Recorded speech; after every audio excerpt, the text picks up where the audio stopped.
మీ ఎలాంటి వ్యాపార ప్రకటనలకైనా వెంటనే మా ఛానల్ సంప్రదించండి. ప్రస్తుతం మనతో పాటు ప్రముఖ ఆధ్యాత్మికవేత్త, జ్యోతిష పండితులు, లలితాదేవి ఉపాసకులు బ్రహ్మశ్రీ నానాజీ పట్నాయక్ గారు ఉన్నారు. గురువుగారితో మాట్లాడదాం. నమస్కారం గురుగారు. శ్రీమాత్రే నమః.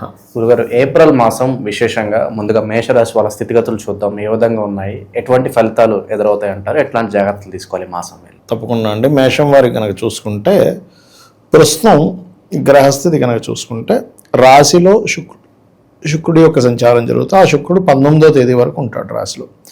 దాని తర్వాత 14వ తేదీ నుంచి రవి వచ్చి మారడం, 12వ స్థానంలో శని రవితో పాటు 14వ తేదీ రవి రాశిలోకి వస్తాడు.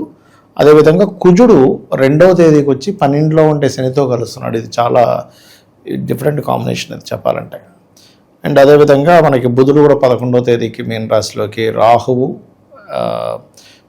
కుంభంలో ఉన్నాడు, సింహంలో కేతువు, అదేవిధంగా గురువు 3వ స్థానంలో, రాశి నుంచి 3వ స్థానంలో ఉన్నాడు మిథునంలో.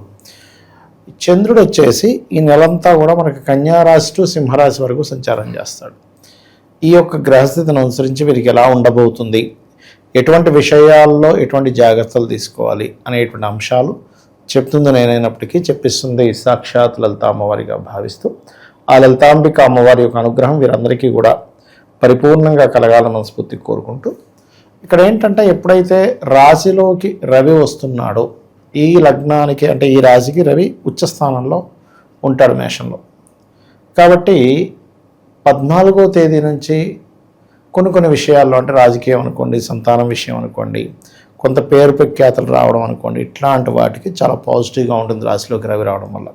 అయితే ప్రస్తుతం ఆల్రెడీ శుక్రుడు మనకి 1వ తేదీ నుంచి 19వ తేదీ వరకు అక్కడే ఉంటాడు. కాబట్టి వీళ్ళకి ఎప్పటి నుంచో ఇప్పుడు వివాహం అనుకున్నాము, లేకపోతే రావాల్సిన డబ్బులు ఉన్నాయి, ఇవి కొంచెం రావడానికి చాలా ఛాన్సెస్ ఉంటాయి. అదేవిధంగా 19 నుంచి ఎప్పుడైతే 2వ స్థానంలోకి వెళ్తాడో శుక్రుడు, అక్కడ నుంచి ఫైనాన్షియల్గా బాగుంటుంది వీరికి. 19వ తేదీ నుంచి ఇంకొంచెం ఎదుగుదల, ఎందుకంటే ధనస్థానంలో ధనాధిపతి వెళ్తున్నాడు కాబట్టి. అందులోని 2వ స్థానంలోకి వెళ్తున్నప్పుడు వీళ్ళకి ఆన్లైన్ త్రూగా సాఫ్ట్వేర్ రిలేటెడ్ మూలంగా ధనయోగం కూడా పెరుగుతుంది. బికాజ్ ఆఫ్ లాభంలో రాహు ఉన్నాడు. రాహు ఆన్లైన్స్కి, సాఫ్ట్వేర్స్కి కారకుడు, అంటే వాటి మూలంగా లాభం కలగాలి కాబట్టి. కాకపోతే ఇక్కడ 3లో ఉండేటువంటి గురువు యొక్క స్వరూపం ఈ సంవత్సరం మారింది పూర్తిగా.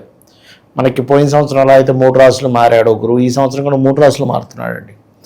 దానివల్ల ఏంటంటే తన యొక్క స్వరూపం శని రాహుల యొక్క ఎనర్జీస్తో ఉన్నందుకు వీళ్ళు ఖచ్చితంగా ఏదైనా అగ్రిమెంట్స్ చేసేటప్పుడు కానీ, ఎవరితోనైనా ఏదైనా మాటామంతి ఏదైనా మెసేజ్ చేయడము, మెయిల్స్ పంపించడము, ఇటువంటి విషయాలలో, అందులో ముఖ్యంగా అన్నదమ్ములతోనే, అక్క చెల్లెలతోనే ఏదైనా మాట్లాడేటప్పుడు, గురువులతో ఏదైనా మాట్లాడేటప్పుడు, ఎందుకంటే గురువు ఉన్నారు గమ్ముల్లో, చాలా చాలా చాలా కేర్గా ఉండాలి, గుర్తుపెట్టుకోండి.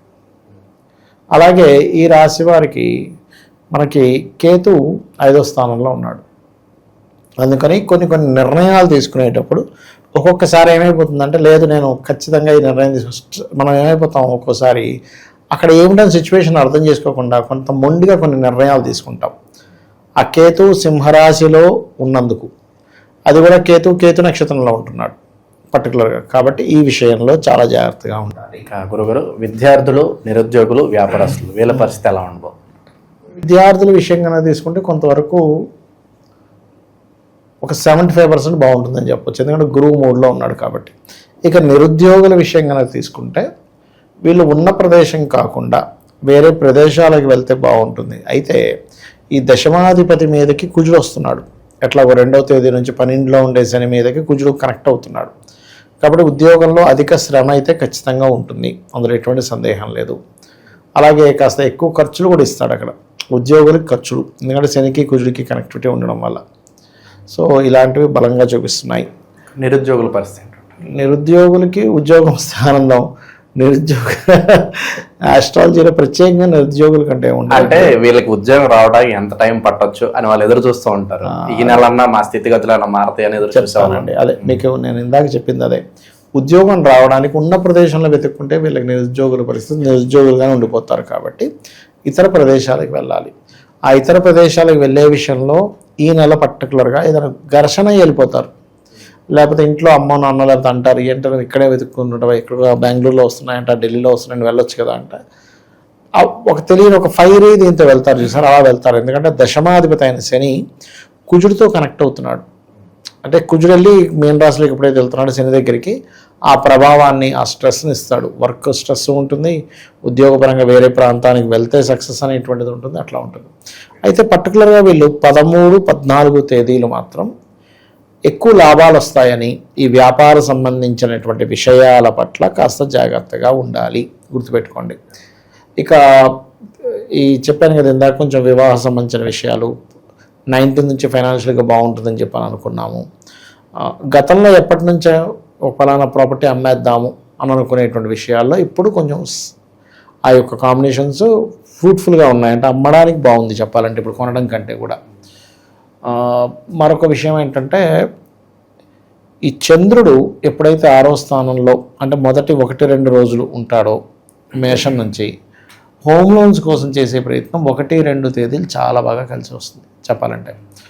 6-7 తేదీలు వాహనం మీద వెళ్ళేటప్పుడు చాలా జాగ్రత్తగా ఉండాలి మీరు. 5, 6, 7 తేదీలు ఈ 3 రోజులు వరుసగా చెప్పాలంటే.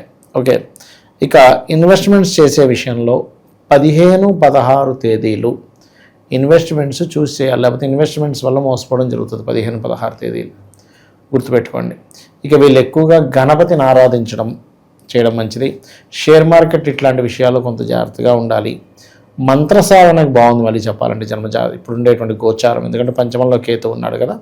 అందులో ముఖ్యంగా గణపతికి సంబంధించిన మంత్రం కానీ, సూర్యుడికి సంబంధించిన మంత్రం కానీ తీసుకుంటే చాలా మంచిది. అయితే వీళ్ళకి 12లో శని ఉన్నందుకు, కుజుడు కూడా వచ్చి కలుస్తున్నందుకు కెరీర్ విషయంలో బాగుండాలి అంటే మాత్రం ఓం మాణిక్య మకుటాకార జానుద్వయ విరాజితాయే నమః అనే మంత్రం కనుక చేసుకోగలిగితే ఖచ్చితంగా వీరికి బాగుంటుంది. మంచి విశ్లేషణ అందించారు, ధన్యవాదాలు. శ్రీమాత్రే నమః.